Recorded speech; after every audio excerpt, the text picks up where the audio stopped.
Before we get started, just a quick note, spoiler alert. And we are adults, and I will try very hard not to use adult language, but this is the warning.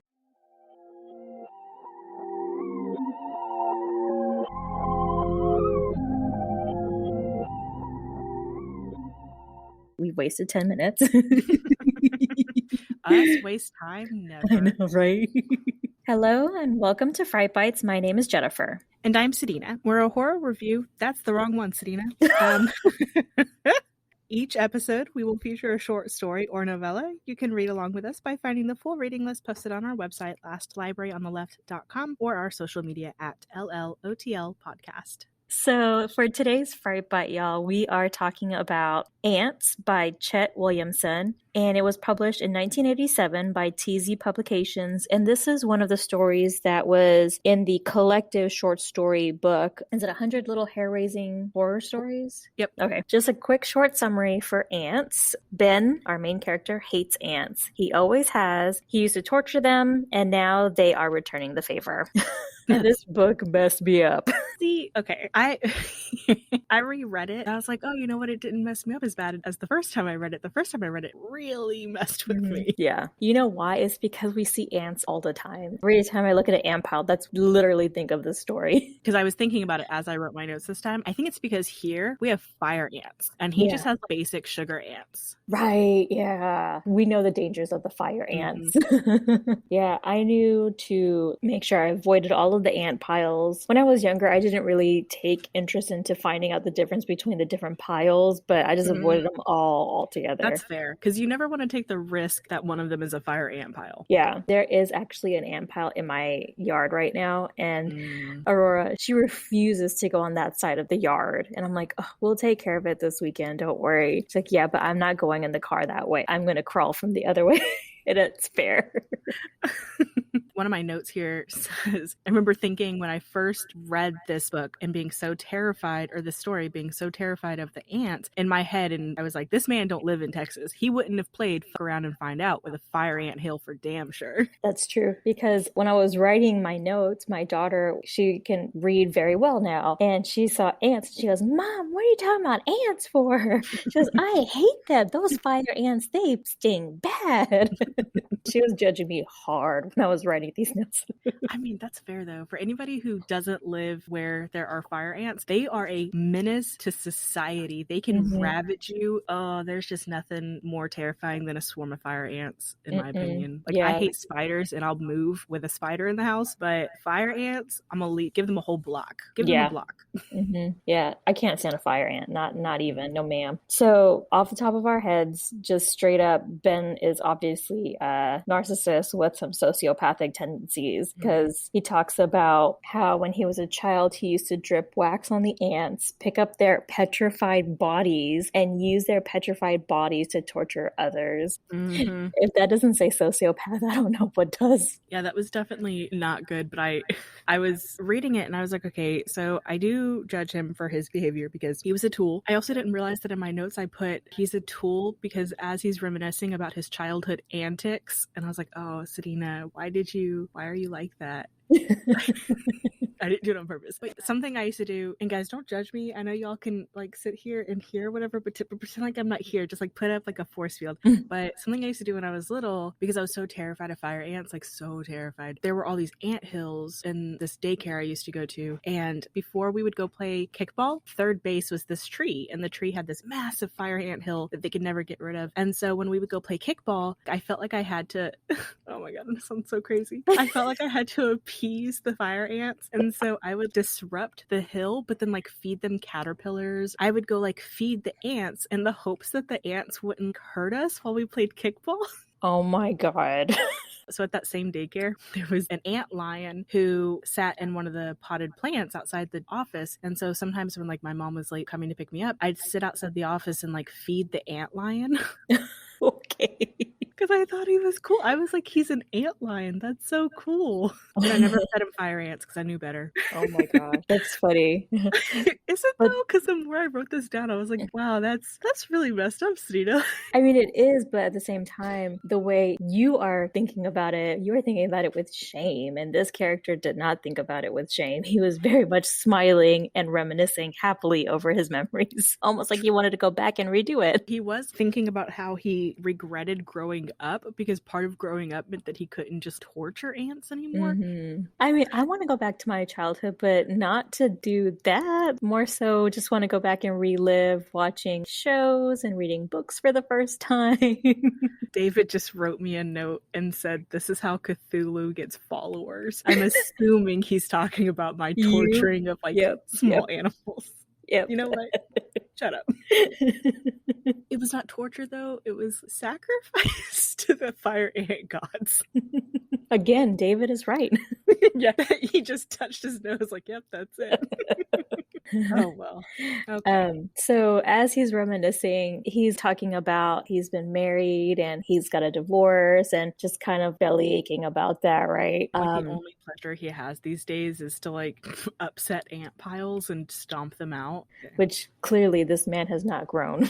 Right. Here's where the fun starts, I guess. He finds an ant on him and first he feels the itch. Oh yeah, he feels the itch. When I was little and I read that and I was like, oh no.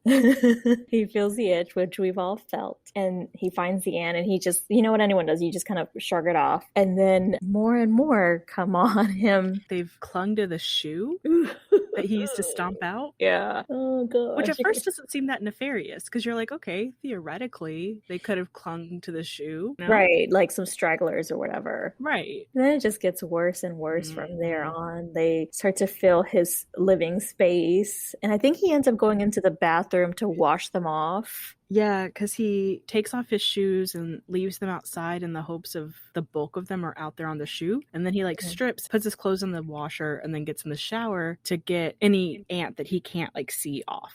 Yeah. Wait, don't they start coming out of the shower? Not the shower. They start coming under the bathroom door. What they do is that he turns on the water like super hot, scalding and stuff. Yeah. And so they kind of like stop at the base of the shower. And so then they start crawling up the wall and go on the top of the shower on the ceiling and just start like dropping. Yeah, that was, I think it was the fact that they like saw it as war and then stopped and thought of their next move. Yeah. And I was like, oh no. I did not like, I mean, I like this one, but I did not like it.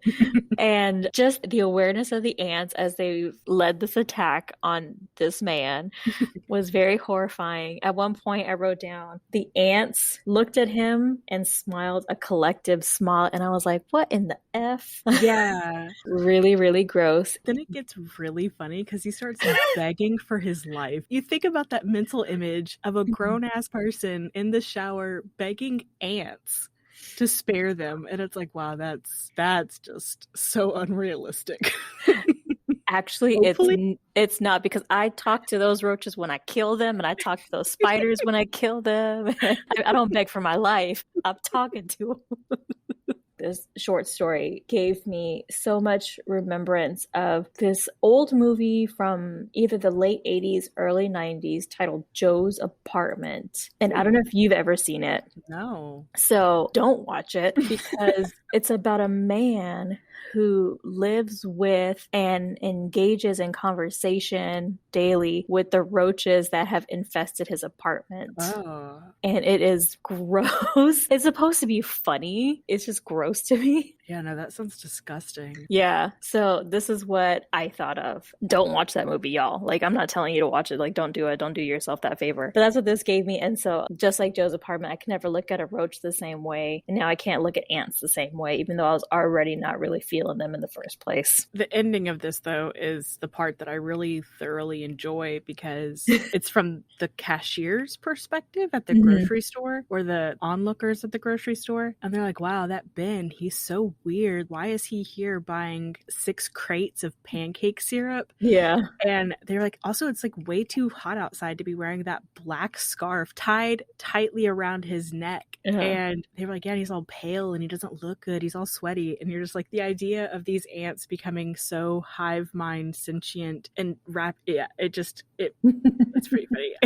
It's scary, but also funny. You know what? And this was the first one I read. I was like, what the hell did I read? I was like, because it was funny. I say, like, I can't look at ants the same way, and it scared me, but it was really hilarious. It was so funny and so comical. It really is. My note is that last mental image of a scared, washed out loser being held hostage by a scarf. It lives rent free in my head.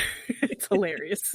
It's so funny. It is so funny, and it's so good. And again, I don't even know how many words, like, these short stories from this book are just so super short, like 2-3 pages, if that. So they're very quick reads, but they're so good in so many different ways. Yeah. Although this anthology is hit or miss, because like some of them are really, really good and have stuck with me throughout my entire adulthood. And some of them are just like, wow, that was not good. And then I look at the publication date and I was like, oh, it's because it's like older and dry a little. It just doesn't have the same like oomph, you know?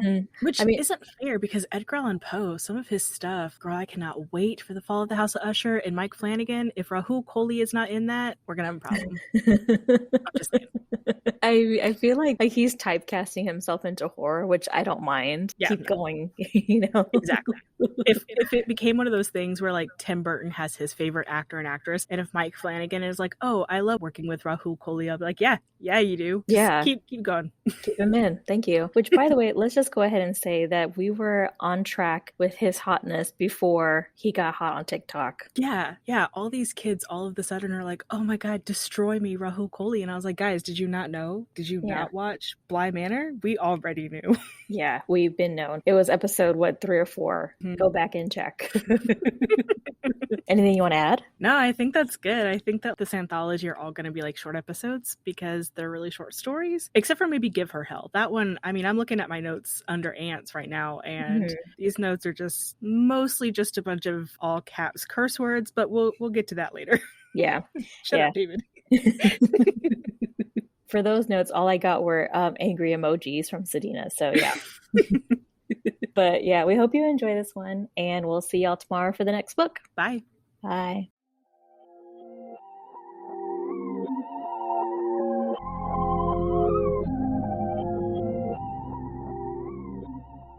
If you liked listening to us ramble on about horror, subscribe to our podcast and tell your friends. And if you would like to follow us on social media, you can find us on Instagram or Facebook at LLOTL Podcast. Check out our website by going to lastlibraryonTheLeft.com. Be sure to visit our About Us page to discover our 2 truths and a lie. Or, if you'd like to send us an email, you can reach us at somethingwicked@lastlibraryonTheLeft.com.